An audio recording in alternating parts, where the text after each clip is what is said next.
Hi hello friends ಎಲ್ರಿಗೂ ನಮಸ್ಕಾರ. ನಾನು ನಿಮ್ಮ ಪ್ರೀತಿಯ Kavya Prakash. Welcome back to my YouTube channel. ನಾನು ಕೂಡ ಫ್ರೆಶ್ ಅಪ್ ಆಗಿ ರೆಡಿ ಆದೆ. ಇವತ್ತು ಅಮಾವಾಸ್ಯೆ ಆಗಿರೋದ್ರಿಂದ ಬೆಳಿಗ್ಗೆನೆ ಬೇಗ ಎದ್ದು ಎಲ್ಲ ದೇವರಿಗೆಲ್ಲ ತಯಾರಿ ಮಾಡಿ ದೇವ್ರ ಪೂಜೆ ಮಾಡೋಣ ಅಂತ ಹೇಳಿ ದೇವ್ರ ಪೂಜೆ ಮಾಡೋದಕ್ಕೆ ರೆಡಿ ಮಾಡ್ತಾ ಇದ್ದೆ. ನನಗಿಷ್ಟವಾದ ಜಾಗ ಅಂದರೆ ಅದು ದೇವ್ರ ಮನೆ. ನನಗೆ ಈ ಥರ ದೇವ್ರ ಮನೇಲಿ ತುಂಬ ಸಮಯ ಕೂತು ಅಲಂಕಾರ ಮಾಡಿ ಪೂಜೆ ಮಾಡೋದ್ರಂದ್ರೆ ತುಂಬ ಇಷ್ಟ. ನನಗೆ ದೇವ್ರ ಪೂಜೆ ಮಾಡೋದ್ರಿಂದ ಏನೋ ಒಂಥರ ಪಾಸಿಟಿವ್ ಎನರ್ಜಿ. ದೇವ್ರ ಪೂಜೆ ಮಾಡಿಲ್ಲ ಅಂದಿದ್ದ ದಿನ ಅದು ದಿನನೇ ಅನ್ಸಲ್ಲ ನನಗೆ. ಹಾಗಾಗಿ ನನಗೆ ದೇವ್ರ ಪೂಜೆ ಮಾಡೋದಂದ್ರೆ ತುಂಬಾನೇ ಇಷ್ಟ ಆಗುತ್ತೆ. ಈ ಥರ ಎಲ್ಲ ರೆಡಿ ಮಾಡಿ ಪೂಜೆ ಮಾಡಿ ಏನೋ ಒಂಥರ ಮನ್ಸಿಗೆ ಕೂಡ ನೆಮ್ಮದಿ ಅನಿಸುತ್ತೆ.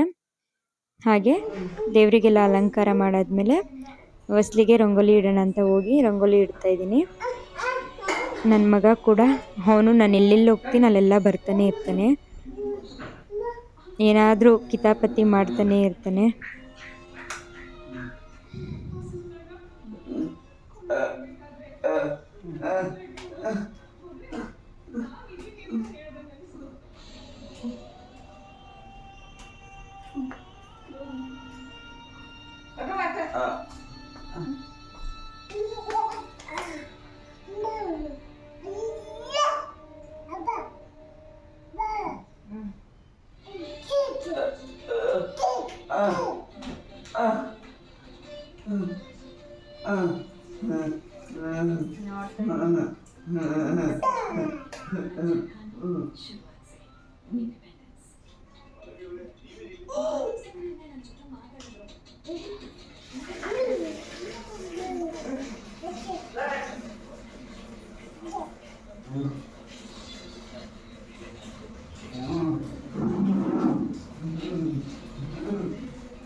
ದೇವ್ರ ಪೂಜೆ ಕೂಡ ಮುಗೀತು.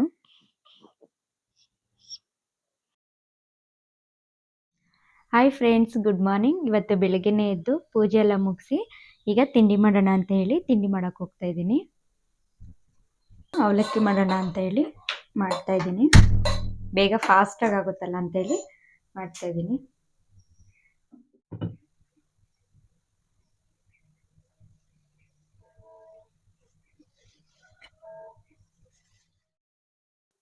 ಇವತ್ತು ಅಮಾವಾಸ್ಯೆ ಆಗಿದ್ದರಿಂದ ಬೆಳಿಗ್ಗೆನೆ ಬೇಗ ಎದ್ದು ದೇವ್ರ ಪೂಜೆ ಎಲ್ಲ ಮುಗಿಸಿ ಈಗ ತಿಂಡಿ ಮಾಡೋಣ ಅಂತ ಬಂದೆ.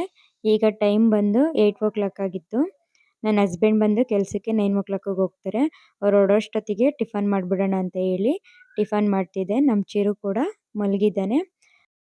ಅವನು ಎದ್ದೇಳೋ ಅಷ್ಟರಲ್ಲಿ ನಾಷ್ಟ ರೆಡಿ ಮಾಡಿಬಿಡ್ತೀನಿ.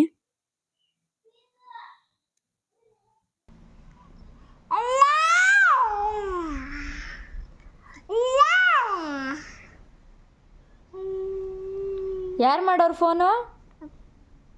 ಮಾಡೋರು ಫೋನು? ಪಪ್ಪ ಪಪ್ಪ ಮಾತಾಡ.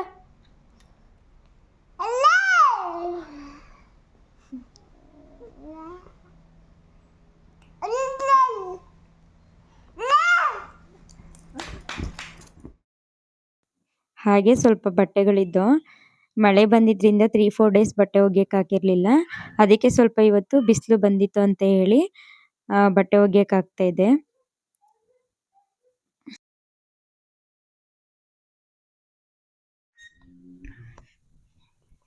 ಫ್ರೆಂಡ್ಸ್, ತಿಂಡಿ ತಿಂದಾದ್ಮೇಲೆ ವಿಡಿಯೋನ ಕಂಟಿನ್ಯೂ ಮಾಡ್ತೀನಿ ನಾನು. ಫ್ರೆಂಡ್ಸ್, ಇವತ್ತು ಸ್ವಲ್ಪ ಬಿಸಿಲು ಬಂದಿದೆ, ಅದಕ್ಕೆ ಬಟ್ಟೆ ಎಲ್ಲ ಹಾರಾಕ್ಬಿಡೋಣ ಅಂತ ಬಂದ ಮೇಲೆ. 1 ವೀಕಿಂದ ಮಳೆ ಬಿಡದೆ ಮಳೆ ಬರ್ತಾನೆ ಇತ್ತು. ಬಟ್ಟೆಗಳೆಲ್ಲ ಹಂಗೆ ಇದ್ದು. ಅದಕ್ಕೆ ಇವತ್ತು ಸ್ವಲ್ಪ ಬಿಸಿಲು ಬಂದಿದೆ ಅಂತ ಹೇಳಿ ಬಟ್ಟೆಗಳೆಲ್ಲ ಮಿಷಿನ್ಗೆ ಹಾಕಿ ಇವಾಗ ಹಾರಾಕ್ತಾ ಇದೆ. ಬಿಸಿಲು ಬಂದಿದ್ರು ಕೂಡ ತುಂಬಾನೇ ಗಾಳಿ ಬೀಸ್ತಿತ್ತು.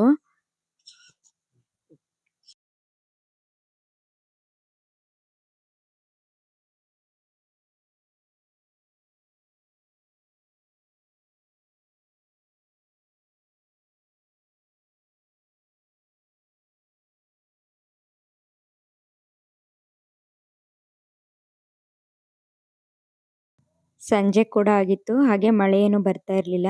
ಅದಕ್ಕೆ ಸ್ವಲ್ಪ ಮನೇಲಿ ದಿನಸಿ ಐಟಮ್ಸ್ ಖಾಲಿಯಾಗಿತ್ತು. ದಿನಸಿ ಐಟಮ್ಸ್ ತರೋಣ ಅಂತ ಹೇಳಿ ರಾಮನಗರಕ್ಕೆ ಹೊರಡ್ತಾ ಇದ್ವಿ. ಹಾಗೆ ಹಬ್ಬ ಕೂಡ ಹತ್ರ ಬಂತಲ್ವಾ, ಅದಕ್ಕೆ ಹಬ್ಬಕ್ಕೂ ಒಂದೇ ಸಲ ಸಾಮಾನು ತಂದ್ಬಿಡೋಣ ಅಂತ ಹೇಳಿ ರಾಮನಗರ ಹೋಗ್ತಾ ಇದ್ವಿ.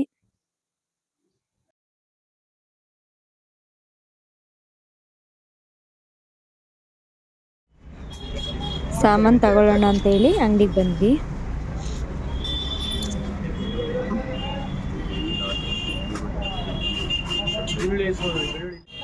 ಸಾಮಾನು ಕೂಡ ತಗೊಂಡಾಯ್ತು. ಹಾಗೆ ಬ್ಲೌಸ್ ಸ್ಟಿಚಿಂಗ್ ಮಾಡೋದಕ್ಕೆ ಹೇಳಿದ್ವಿ, ಈಸ್ಕೊಂಡು ಬರೋಣ ಅಂತ ಹೇಳಿ ಅಲ್ಲೂ ಕೂಡ ಹೋಗಿದ್ವಿ. ಹಾಗೆ ಎಲ್ಲ ಕೆಲಸ ಮುಗಿಸ್ಕೊಂಡು ಲಾಸ್ಟಲ್ಲಿ ಬರುವಾಗ ಮಾತ್ರ ಪಾನಿಪುರಿನ ಯಾವಾಗಲೂ ಮಿಸ್ ಇಲ್ಲದೆ ತೊಗೊಬರ್ತೀವಿ. ನಾವು ಡೈಲಿ ಯಾವಾಗಲೂ ಈ ತಾತನ ಹತ್ರನೇ ತೊಗೊಳ್ಳೋದು. ಇವರಂತೂ ಮಸಾಲೆ ಅಂತೂ ತುಂಬ ಅಂದರೆ ತುಂಬಾ ಟೇಸ್ಟಿಯಾಗಿ ಮಾಡ್ತಾರೆ, ತುಂಬ ಚೆನ್ನಾಗಿರುತ್ತೆ. ಅದಕ್ಕೆ ನಾವು ಯಾವಾಗಲೂ ಈ ತಾತನ ಹತ್ರ ತೊಗೊಂಡು ಬರ್ತೀವಿ. ಎಲ್ಲ ಶಾಪಿಂಗ್ ಎಲ್ಲ ಮುಗಿಸಿ ಇವಾಗ ಮನೆಗೆ ಬಂದ್ವಿ.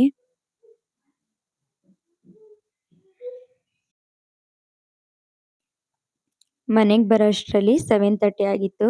ನಮ್ಮ ಚಿರುನ್ ಕೂಡ ಇಲ್ಲೇ ಬಿಟ್ಟು ಹೋಗಿದ್ವಿ, ಎಲ್ಲ ತಗೊಂಡು ಬರೋದಕ್ಕಾಗಲ್ಲ ಅಂತ ಹೇಳಿ. ಹಾಗೆ ಬರುವಾಗ ಪಾನಿಪುರಿ ತಂದಿದ್ವಲ್ಲ, ಅದನ್ನ ಮನೇಲಿ ತಂದು ಕಲಸಿ ಎಲ್ರಿಗೂ ಕೊಟ್ಟು ನಾವು ಕೂಡ ತಿನ್ನೋಣ ಅಂತ ಹೇಳಿ ತಿಂತಾ ಇದ್ವಿ. ಹಾಗೆ ಪಾನಿಪುರಿ ತಿಂದಾದ್ಮೇಲೆ ಪಾಪುಗೆ ಕೂಡ ಊಟ ಮಾಡಿಸಿ ಅದಾದ್ಮೇಲೆ ನಾವು ಕೂಡ ಊಟ ಮಾಡಬೇಕು.